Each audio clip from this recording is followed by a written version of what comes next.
Hello everyone, welcome to study with Gyan Prakash. दोस्तों शुरू करते हैं 9 अप्रैल के करंट अफेयर और सबसे पहले करेंगे रिवीजन 8 अप्रैल के प्रश्नों का। तो हाल ही में मियामी ओपन खिताब ये जीता है पोलैंड के हुबर्ट हुरकाज ने। इन प्रश्नों को अगर आप डिटेल में समझना चाहते हैं तो आप 8 अप्रैल का करंट अफेयर का वीडियो वॉच कर सकते हैं, और अभी देखना चाहते हैं तो आप यहाँ कोने में क्लिक कर सकते हैं, वहाँ पर आपको लिंक मिल जाएगा। इंजीन्यूटी हेलीकॉप्टर किस अंतरिक्ष एजेंसी से संबंधित है? तो ये नासा से संबंधित है, और जो परसेवरेंस नामक एक मंगलयान कह लीजिए जो भेजा गया था उसी के साथ इंजीन्यूटी भी भेजा गया है, और ये वहाँ पर अब अन्वेषण का काम कर रहा है। हाल ही में राष्ट्रीय समुद्री दिवस यानी कि नेशनल मैरीटाइम डे के रूप में मनाया गया 5 अप्रैल को। प्रतिवर्ष 5 अप्रैल को राष्ट्रीय समुद्री दिवस होता है भारत में। फार्म मिन चिन नाम याद रखिएगा, फार्म मिन चिन हाल ही में ये वियतनाम के नए प्रधानमंत्री बने हैं। और रायसीना डायलॉग का आयोजन करता है विदेश मंत्रालय। दुनिया का सबसे ऊंचा रेलवे पुल बना है जम्मू कश्मीर में चिनाब नदी पर, और इसको नाम दिया गया है Chenab arch bridge.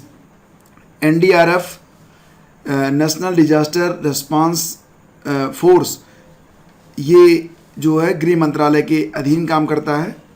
AIM that is Atal innovation mission के लिए नए मिशन निदेशक के रूप में नियुक्त किए गए हैं डॉक्टर चिंतन वैष्णव, ठीक है। और नाकाडूबा सिंगला रामास्वामी सदाशिवन ये तितली की एक प्रजाति है जिसकी खोज अब से लगभग 10 साल पहले हुई थी, लेकिन अब ये प्रजाति जो है वो चर्चा में आई है। हाल ही में विकसित अत्याधुनिक प्रौद्योगिकी एडवांस शॉफ टेक्नोलॉजी का उपयोग किया जाएगा नौसेना पोत के लिए। दुनिया भर में जो बड़े बड़े जो सेनाएं होती हैं, नौसेनाएं, वो इसका उपयोग करती हैं अपनी जो नौसेना के जो पोत होते हैं जलयान, उनको जो है दुश्मनों के रडार से बचाने के लिए। किस मंत्रालय ने दुर्लभ बीमारियों के लिए राष्ट्रीय नीति 2021 को मंजूरी दी है? तो ये है स्वास्थ्य और परिवार कल्याण मंत्रालय। संघाई रैंकिंग 2020 के अनुसार भारत के सर्वश्रेष्ठ उच्च शिक्षा संस्थानों में टॉप पर है IISc बेंगलुरु, और यूनिवर्सिटीज़ में टॉप पर कौन सा है? तो ये है कोलकाता। कौन सा है? कोलकाता। संकल्प से सिद्धि पहल को शुरू किया गया है ट्राइफेड के द्वारा। ये 100 दिन का एक इनिशिएटिव है, 100 दिन चलेगा ये, ठीक है। और ये 1 अप्रैल से स्टार्ट हुआ है। कुल 1500 गाँव को इसमें कवर किया जाएगा।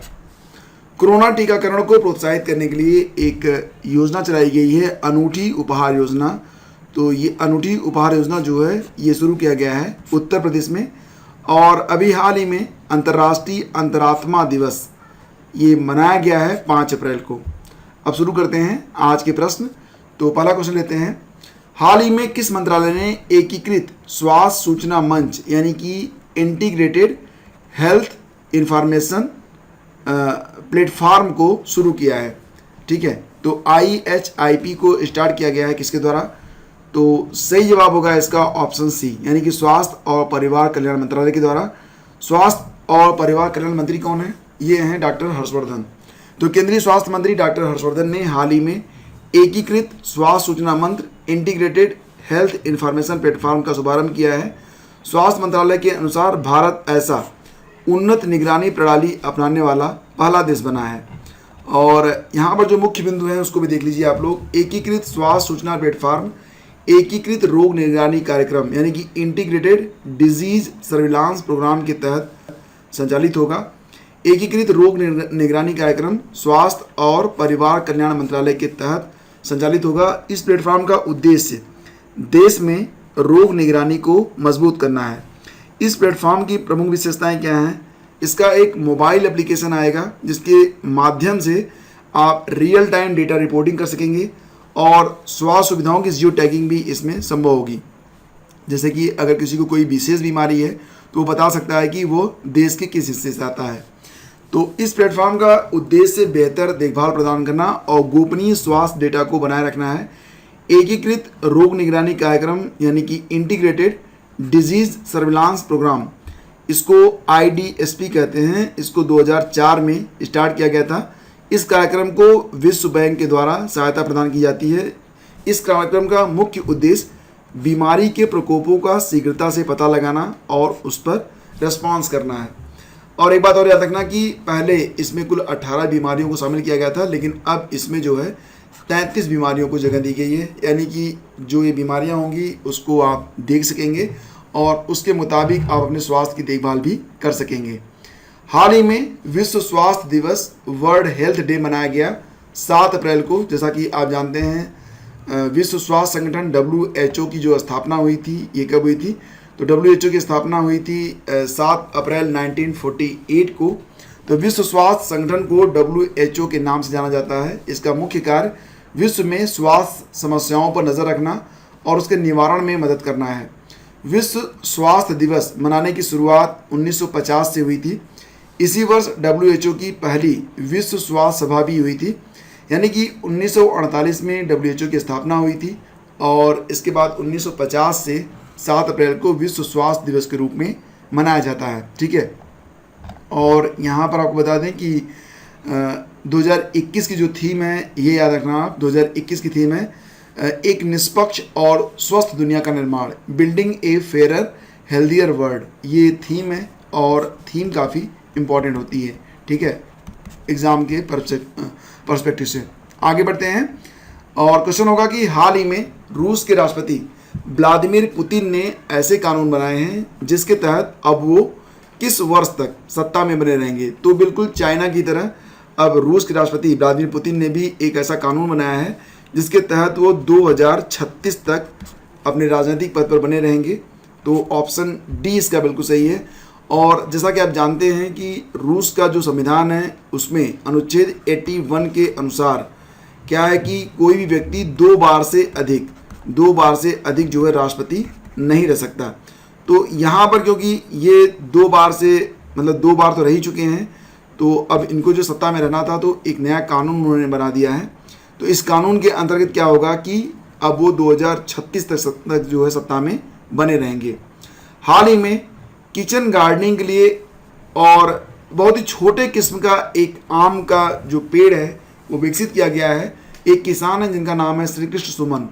तो श्री कृष्ण सुमन ने एक ऐसा आम का पेड़ जो है विकसित किया है जो कि सदाबहार आम है और पूरे 12 महीने इसमें फल भी आएंगे। और इसे आप, ये इतना छोटा है कि इसे आप गमले में लगा सकते हैं, हालांकि जब थोड़ा बड़ा हो जाएगा तो इसको मिट्टी की ज़रूरत पड़ेगी। तो श्री कृष्ण सुमन जो हैं ये राजस्थान के हैं, ऑप्शन बी। तो ये क्वेश्चन इंपॉर्टेंट हो सकता है कि सदाबहार किसकी जो है बौनी नस्ल है, तो आम की बौनी नस्ल है। या क्वेश्चन ये भी आ सकता है कि श्री कृष्ण सुमन जिन्होंने सदाबहार नामक आम का विकास किया है वो किस तरह से संबंधित हैं, तो राजस्थान। ठीक है, अब जो क्वेश्चन होते हैं इसी प्रकार से पूछे जाते हैं घुमा के। डायरेक्टली क्वेश्चन अब बहुत ही कम आ रहे हैं परीक्षाओं में।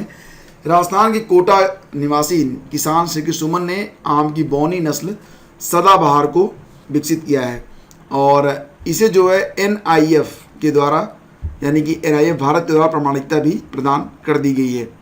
हाल ही में शिक्षा राज्य मंत्री संजय धोत्रे ने 6 अप्रैल को E9 कंट्रीज़ क्या होती हैं बता रहा हूँ आगे। तो E9 देशों के जो शिक्षा मंत्री हैं उनके साथ बैठक में हिस्सा लिए हैं। कब? 6 अप्रैल को।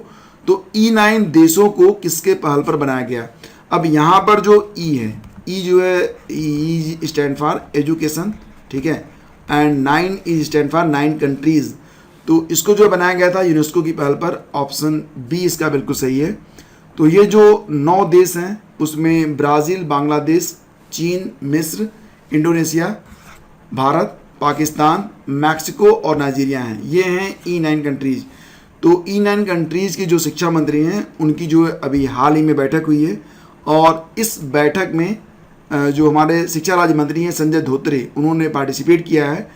आपको बता दें कि इसे 1993 में नई दिल्ली में हुए EFA शिखर सम्मेलन में E9 कंट्रीज़ का जो कंसेप्ट है इसे लॉन्च किया गया था। E9 देशों की जो बैठक 2021 में हुई है उसकी थीम है E9 initiative scaling up digital learning to accelerate progress towards sustainable development goal 4। अब इसका जो मुख्य बिंदु है वो भी आप देख लीजिए।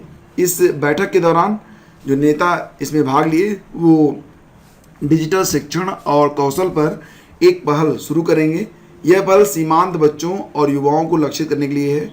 यह पहल मुख्य रूप से 2020 ग्लोबल एजुकेशन मीटिंग उद्देश्यों में 3 को जो है मोटिवेट करेगा, इसको मूव करेगा, गति देगा। शिक्षकों का सहयोग, कौशल में निवेश और डिजिटल विभाजन को कम करना। 2020 ग्लोबल एजुकेशन मीटिंग यूनेस्को द्वारा आयोजित की गई थी। इसमें जो है उच्च स्तरीय नेताओं और नीति निर्माताओं के बीच आदान प्रदान के लिए एक अद्वितीय मंच के रूप में काम करना शुरू कर दिया है। अगला क्वेश्चन होगा, हाल ही में विश्व बैंक ने किस भारतीय राज्य में स्वास्थ्य सेवाओं में सुधार के लिए 3.2 करोड़ डॉलर की एक परियोजना को मंजूरी दी है? तो ये है ऑप्शन ए यानी कि मिजोरम। ठीक है, मिजोरम की राजधानी कहाँ पर है? आइजवाल है। मुख्यमंत्री जोरामथांगा, गवर्नर हैं PS श्रीधरन पिल्लई। अगला क्वेश्चन लेते हैं, हाल ही में विकास और शांति के लिए अंतर्राष्ट्रीय खेल दिवस यानी कि international day of sport for development and peace, ये जो दिवस था इसका आयोजन यूनाइटेड नेशन करता है। तो इसका आयोजन कब किया गया, ये क्वेश्चन है यहाँ पर, और इसका सही जवाब है 6 अप्रैल को। तो किसी भी व्यक्ति के शारीरिक और मानसिक विकास में खेल जो होता है वो बहुत ही अहम है। ऐसे भी दुनिया भर में खेलों के प्रति जागरूकता को बढ़ाने और उसके विकास के लिए हर साल 6 अप्रैल को international day of sport for development and peace यानी कि IDSDP के रूप में इसे मनाया जाता है। तो ये काफ़ी इंपॉर्टेंट है, इसके बारे में आपको बिल्कुल पता होना चाहिए। ठीक है, आगे बढ़ते हैं। किस देश की महिला क्रिकेट टीम ने सबसे अधिक वनडे क्रिकेट जीतकर विश्व रिकॉर्ड बनाया है? तो ये देश बन गया है ऑस्ट्रेलिया। ऑप्शन डी याद रखना, ऑस्ट्रेलिया की जो महिला क्रिकेट टीम है उसने सबसे अधिक वनडे क्रिकेट जीते हैं, और ये रिकॉर्ड उसने अभी हाल ही में न्यूजीलैंड की जो वुमेन क्रिकेट टीम है उसको जो है माउंटानुई में हराकर हासिल किया है। ठीक है, आगे बढ़ते हैं। फोर्ब्स की अरबपतियों की सूची में लगातार 4 वर्षों से शीर्ष पर हैं कौन? यहाँ पर विकल्प हैं A, B, C और D। तो जेफ बेजोस जो कि आप जानते हैं इनका जो संबंध है वो अमेजोन से है, और ये लगातार 4 वर्षों से फोर्ब्स की अरबपतियों की सूची में 4 वर्षों से टॉप पर है। एक बात और याद रखना कि जो टॉप 4 यहाँ पर अरबपति हैं उसमें यही 4 लोग ऐसे हैं जिनकी संपत्ति जो है वो 100 अरब से ऊपर है। ठीक है, बाकी के लोग जो है इसके नीचे ही हैं। तो फोर्ब्स ने अपनी 35वीं वार्षिक विश्व की अरबपतियों की सूची जारी की है। लिस्ट के अनुसार इस साल दुनिया भर में अरबपतियों की सूची में 493 नए लोगों की एंट्री हुई है। वहीं इस लिस्ट में लगातार चौथे साल अमेजॉन के संस्थापक जेफ बेजोस को पहला स्थान मिला है। फोर्ब्स के अनुसार इस साल क्रिप्टो करेंसी और स्टॉक की बढ़ती हुई कीमतें आसमान छू रही हैं। क्रिप्टो करेंसी कभी जो है बहुत ही सस्ता हुआ करता था, इसकी कीमत में जो है कई हज़ार गुना जो है वृद्धि हुई है, जिसकी वजह से जो लोग पहले इसको परचेज कर लिए थे वो रातों रात जो है अरबपति बन गए हैं। तो 400 कुल मिला के 493 नए लोगों को एंट्री हो गई है अरबपतियों की सूची में। तो ये याद रखना कि फोर्ब्स की 35वीं सूची में दुनिया की सबसे धनी लोगों की लिस्ट में इसी वजह से इजाफा देखने को मिला है। बीते साल 2020 की सूची में 8 ट्रिलियन डॉलर में 5 ट्रिलियन डॉलर की बढ़त देखने को मिली थी। इस साल को मिलाकर 13.1 ट्रिलियन डॉलर की जो बढ़त है वो आंकी गई है। फोर्ब्स की इस अरबपतियों की सूची में इस साल 493 नए लोगों की एंट्री हुई है। ये याद रखना, मैं बार बार इसलिए बता रहा हूँ क्योंकि क्वेश्चन ये भी मतलब एग्जाम में आ सकता है कि फोर्ब्स की अरबपतियों की सूची में इस साल कितने नए लोगों की एंट्री हुई है। तो ये जो आंकड़ा है वो 493 है, 493। तो यहाँ पर मैं आपको बता दूँ कि जेफ बेजोस जो हैं ये अमेजन के संस्थापक और CEO हैं जो लगातार चौथे साल सबसे अमीर व्यक्ति हैं। इनके पास कुल 177 बिलियन डॉलर की संपत्ति है। ठीक है, और उनकी संपत्ति में बढ़ोतरी अमेजन के शेयरों में वृद्धि के कारण देखी गई है। एक साल पहले उनकी कुल संपत्ति 64 बिलियन डॉलर थी जो कि अब जो है 177 बिलियन डॉलर हो गई है। दूसरे स्थान पर हैं एलन मस्क। ठीक है, तो दुनिया के सबसे अमीर लोगों की लिस्ट में दूसरा स्थान एलन मस्क का है। टेस्ला के शेयरों में 705% की बढ़ोतरी के कारण वो 151 बिलियन डॉलर के साथ दुनिया के दूसरे सबसे अमीर आदमी बने हैं। वहीं इस लिस्ट में तीसरे स्थान पर हैं फ्रांसीसी लग्जरी सामान टाइकून बर्नार्ड अर्नॉल्ट। ठीक है, तो तीसरे स्थान पर हैं कौन?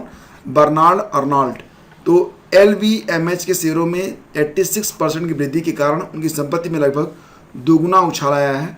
तो एक साल पहले ये 76 बिलियन डॉलर पे थे और अब ये लगभग 150 बिलियन डॉलर पर पहुंच गई है इनकी संपत्ति। तो तीसरे स्थान पर हैं बर्नार्ड अर्नोल्ट और इसके बाद बिल गेट्स का नंबर आता है, चौथा स्थान है बिल गेट्स का और पांचवें स्थान पर हैं फेसबुक के जुकरबर्ग। ठीक है, तो फेसबुक के जुकरबर्ग। अब एक बात और बता दें कि दुनिया के सबसे अमीर लोगों की लिस्ट में मात्र यही 4 लोग ही ऐसे हैं जिनके पास 100 बिलियन डॉलर से ज़्यादा की संपत्ति है, बाकी के लोगों के पास इतनी संपत्ति नहीं है। पांचवें स्थान पर फेसबुक के मार्क जुकरबर्ग हैं जिनकी जो कुल संपत्ति है वो बीते साल 42.3 बिलियन डॉलर थी और ये इस साल पहुंच गए हैं 97 बिलियन डॉलर तक, मतलब 100 बिलियन के आसपास ये पहुंचने वाले हैं, अगले साल तक ये पहुंच भी जाएंगे। जो गूगल के संस्थापक हैं उनको 8वां और 9वां स्थान इस बार मिला है। 10वें स्थान पर हैं मुकेश अंबानी। तो ये भी याद रखना कि 10वें स्थान पर जो है भारतीय उद्योगपति मुकेश अंबानी हैं। मुकेश अंबानी एशिया के सबसे अमीर व्यक्ति बन गए हैं। उनकी जो अनुमानित संपत्ति है वो 84.5 बिलियन डॉलर आंकी गई है। ठीक है, अगला क्वेश्चन लेते हैं। बीसीसीआई भ्रष्टाचार निरोधक इकाई का प्रमुख बनाया गया है शब्बीर हुसैन शेखावत खंडवाला को। तो ऑप्शन ए याद रखना, बीसीसीआई भ्रष्टाचार निरोधक इकाई का जो प्रमुख है वो बनाए गए हैं शब्बीर हुसैन शेखावत खंडवाला। तो शब्बीर हुसैन शेखावत खंडवाला भ्रष्टाचार निरोधक इकाई के नए प्रमुख बन गए हैं। इसके पहले वो गुजरात के डीजीपी के रूप में काम कर चुके हैं। बीसीसीआई के जो सचिव हैं ये हैं जय शाह, अध्यक्ष सौरभ गांगुली। बीसीसीआई का मुख्यालय मिलेगा आपको मुंबई में और इसकी स्थापना कब हुई थी? दिसंबर 1928 में। भारत के 48वें चीफ जस्टिस ऑफ इंडिया कौन होंगे? हालांकि ये क्वेश्चन मैं कई बार डिस्कस कर चुका हूँ। सही जवाब इसका है ऑप्शन ए नूतल पाटी वेंकट रमन। ठीक है, सुप्रीम कोर्ट के वरिष्ठतम न्यायाधीश जस्टिस नूतल पाटी वेंकट रमन, इनको आप एनवी रमना के नाम से भी जानते हैं। तो इनको जो है भारत के अगले मुख्य न्यायाधीश सीजीआई के रूप में नियुक्त किया गया है। न्यायमूर्ति रमन 48वें सीजीआई के रूप में काम करेंगे और इन्होंने शरद अरविंद बोबड़े जो कि भारत के 47वें सीजीआई थे, तो उनसे जो है उनके स्थान पर ये पदभार ग्रहण करेंगे। 24 अप्रैल 2021 से लेकर 26 अगस्त 2022 तक का उनका कार्यकाल रहेगा। और जैसा कि आप जानते हैं भारत के सर्वोच्च न्यायालय की स्थापना 26 जनवरी 1950 को हुई थी। ठीक है, हाल ही में अम्बोली को जैव विविधता विरासत स्थल घोषित किया गया है। क्वेश्चन होगा कि अम्बोली किस राज्य में स्थित है और ये स्थित है ऑप्शन बी महाराष्ट्र। तो अम्बोली को जो है जैव विविधता विरासत स्थल घोषित क्यों किया गया है, इसके पीछे एक छोटी सी कहानी है। मैं आपको बताना चाहूँगा कि जिससे कि महाराष्ट्र के जो मुख्यमंत्री हैं उद्धव ठाकरे जी, उनके 2 बेटे हैं। ठीक है, तो बड़े बेटे का नाम आदित्य ठाकरे है, उनके बारे में आप जानते होंगे। जो दूसरे उनके बेटे हैं तेजस ठाकरे, वो एक जो है जाने माने पर्यावरणविद हैं और इन्होंने एक खोज की है और वो खोज किया है कि सिंधुदुर्ग जिला है वहाँ पर, तो सावंतवाड़ी तहसील में अम्बोली के पास सिस्टुरा हिरणकेशी नाम की एक नई मीठे पानी की मछली की प्रजाति को उन्होंने खोजा है। यह वन्यजीव शोधकर्ता तेजस ठाकरे के नेतृत्व में एक टीम के द्वारा किया गया है। यह जो शोध हुआ है जो महाराष्ट्र के मुख्यमंत्री उद्धव ठाकरे के बेटे हैं। तो मीठे पानी की मछली प्रजातियों की खोज एक्का इंटरनेशनल जर्नल ऑफ इचथोलॉजी में अक्टूबर 2020 के संस्करण में तेजस ठाकरे और सहलेखकों द्वारा प्रकाशित की गई थी। तो ये मछली आप यहाँ पर देख सकते हैं, सिस्टुरा हिरणकेशी, आप तस्वीर में यहाँ पर देख सकते हैं।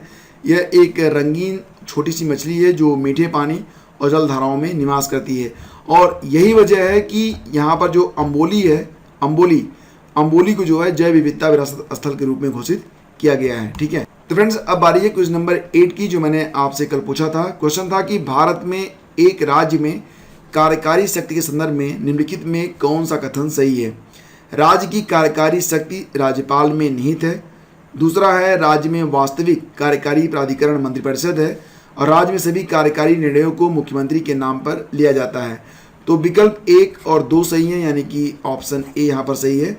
और तीसरा जो विकल्प है, राज्य में सभी कार्यकारी निर्णयों को मुख्यमंत्री नहीं बल्कि राज्यपाल के नाम पर लिया जाता है। अगर ये होता तो ये भी सही हो जाता। तो विकल्प 1 और 2 सही हैं, यानी कि विकल्प ए यहाँ पर आपका बिल्कुल सही था। अब बारी है आज की क्विज की। तो आज का प्रश्न है कि किस वर्ष में कोलकाता के पास हुगली नदी पर रिषड़ा में पहली जूट मिल में की जो स्थापना की गई थी। ठीक है, तो ये क्वेश्चन है यहाँ पर कि कोलकाता के पास हुगली नदी पर रिषड़ा में पहली जूट मिल कब स्थापित की गई थी। ये हैं आपके ऑप्शन 1847, 1855, 1890 और 1900। ठीक है, 1900 या फिर 1889। तो ये है आज का प्रश्न, इसका उत्तर लिखिएगा आप लोग। टेलीग्राम से अगर आप लोग अभी तक कनेक्ट नहीं हुए हैं तो स्टडी विद ज्ञान प्रकाश लिखकर टेलीग्राम में आप सर्च करें और वहाँ पर जो भी आपको जो चैनल दिखाई देता है उससे आप कनेक्ट हो जाएं। यहाँ पर आपको बहुत सारी इंपॉर्टेंट इन्फॉर्मेशन शेयर करी जा रही है जो आपके लिए बहुत ही ज़रूरी है कि ये आप तक पहुँचती रहे। इसके अलावा आप हमारी वेबसाइट studyvidgyanprakash.com पर भी विजिट कर सकते हैं। अगर आज के लेक्चर की PDF को आपको डाउनलोड करना है तो आपको ये जो PDF है ये आपको हमारी वेबसाइट studyvidgyanprakash.com, जिसका लिंक इसी वीडियो के डिस्क्रिप्शन में भी है, वहाँ पर क्लिक करके आपको मिल जाएगा, तो आप इसे डाउनलोड कर सकते हैं। तो हम मिलेंगे आपसे अगले वीडियो में। Thank you for watching the study with Gyan Prakash.